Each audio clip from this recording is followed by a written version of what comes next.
तुमच्यासाठी तुमच्यासमोर ह्याच्यासाठी हा मुद्दा मांडला की आमच्या जीवनामध्ये सार आणि आसार दोन्ही एका ठिकाणी मिसळलेला आहे, असं आमचं जीवन आहे.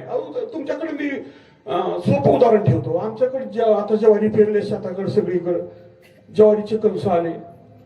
अजून 1 महिना 1.5 महिन्याला ती खोडायला येते कणस है ना, काढायला येते ज्वारी पांढरी शुभ्र ज्वारी, किती टणकदार दाणे, पर नुसते दाणे तयार होते का?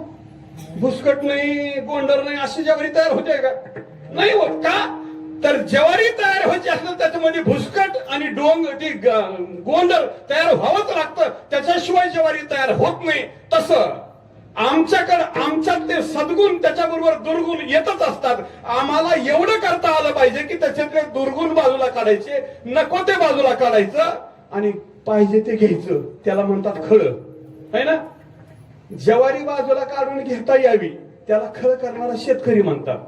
आणि दुधाला तापवून, इरजण टाकून, दही करून, घुसळण करून त्यातलं लोणी बाजूला काढणारी तिला म्हणतात सुगरण. विठाला विठाला